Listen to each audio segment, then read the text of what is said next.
What's up guys, it's Clex, and today we're going to be going over 10 signs that you're a good CoD competitive player. Let's go ahead and get it started. Number 1, you always think about having good positioning on the map. You purposely set yourself up to win gunfights with ease, is basically what I'm trying to say. When you play, you aren't just running around reacting to what comes at you, but rather you think of when to move, when not to, when to stay in cover, etc. Everyone can aim and kill in Call of Duty. Not everyone has great map positioning. I believe this is what separates a good player from a great player, a consistent player from an inconsistent player. If you keep these kinds of things in mind, basically map positioning, chances are if you improve that, that's going to improve your skill more so than anything else. So give yourself 1 point if you consider that you have great map positioning. Number 2, you center well. If by any chance you don't know what this means, basically centering is when you purposely set up the middle of your screen in a way to make it easier for you to win gunfights. All pros do this, for example.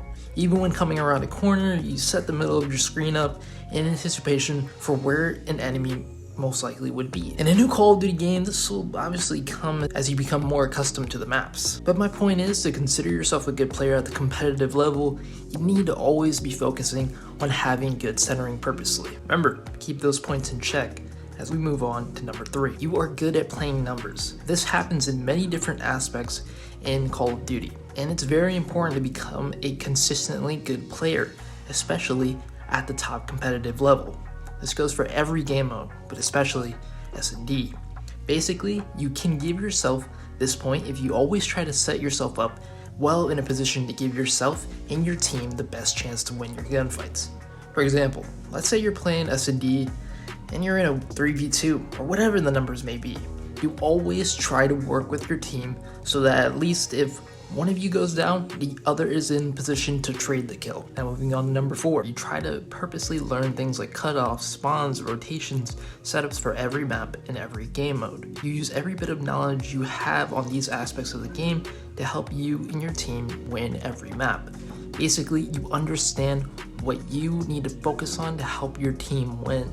You don't just run around the map like a headless chicken trying to kill people. You understand the fundamentals of Call of Duty, and you try to learn these things by watching streams, whether it be the CDL or optic streams, as well as YouTube channels like mine. Number 5, and I think this is a big one. You learn from your mistakes, and you do so quickly.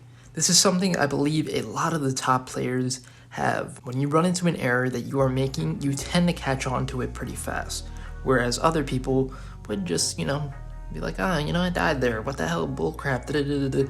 You always try to learn from each death. You try to learn from each kill. You try to learn from every big mistake that your team made. And when you go into every map with your team or even yourself as set up as an individual, you think, oh yeah, last time we played this map in this game mode, we did this last time. Let's try to make sure it doesn't happen again. And there's people, even maybe as a good teammate, I know this was my last video I made, maybe you try to keep your teammates as accountability, and especially yourself, So really, you just catch on to things pretty fast, mistakes that you're making, correct plays that you're making. Number 6, you purposely slightly adjust your playstyle for the map you're playing. Now by this I mean for the gun you have, your role of course. You understand that in a larger map like Checkmate, that is suited for ARs, that you have to kind of maybe play it slow, especially if you're using an SMG, that you should kind of take advantage of that middle map, that plain area, because it's going to be closer quarters there. So you understand that it's better to play like that. Whereas with an SMG, if you're playing Crossroads Hardpoint, you play differently on that map, obviously. Number 7, you are consistent. Very few times do you have a really, really bad map. Sure, everyone has a bad map every once in a while, but it's very rare for you to go massively negative in a respawn or an S&D map. At least most of the time, if you have a bad map, it's like, you go even or slightly less than even, basically. Reason for that is that you play the game well. You understand the fundamentals of Call of Duty, and that's what makes it so that you're a more consistent player than the average person. Because there could be a player, he has a really good map, and maybe you played the team that isn't that skilled, and he does really, really well. And then the next map, he just didn't do well. It just wasn't flowing right. Maybe the other team was even slightly better, and that changed everything.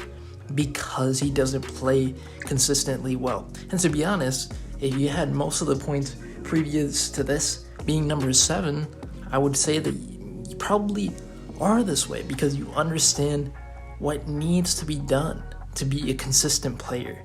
You understand the fundamentals. I mean, we'll go over other things, of course. This isn't the last one, but so yeah, basically very rare for you to go negative. If you have a bad map, you slightly go even or slightly less than that. It's very rare for you to go like, 2 and 8 or what would be a bad HP map. Maybe you go 17 and 30. Number 8, you look at the minimap very, very frequently and you use it to understand how to play on the map better. A big part of doing well at the game is doing this, in my opinion. And if you're good at doing this, you can look at it and you quickly understand what your teammates are doing and how you can help them well throughout the entirety of the map. Because obviously it shows where your teammates are looking, it helps you understand spawns better, it helps you understand what you need to watch, where obviously enemies are going to be, because when they shoot, the red dot picks up on the minimap. Really think about it. Try to think about in the past if you've really been looking at the minimap a lot. Be honest with yourself for this one. And obviously, another extra point on this is you don't look at it too much. I'm not saying look at it all the time. You understand when to look at it and when to not as well. Number 9, you know what's gonna come. You have good gun skill. By this, I mean, of course, more than your aim. Obviously, we talked about centering before, but you also realize that you have to control recoil, and you do it very well. As well as on top of this, you understand when it's the right time to reload, or at least you're trying to be aware of this, when to kind of lay back on your ammo, all that kind of stuff. You realize that's important as well. And every day, before you start actually playing competitively, you understand that it's best to warm up your shot first. I'd say be nice if you did that, and I would consider that in any good player. Even pros do it. They understand that they need to warm up first. Number 10, you take advantage of the game's mechanics. And by this I mean mostly the movement mechanics, of course. This is generally different for each COD. Obviously, playing Advanced Warfare is very different than playing Cold War. So in Cold War, I would say you learn how to use sliding to your advantage.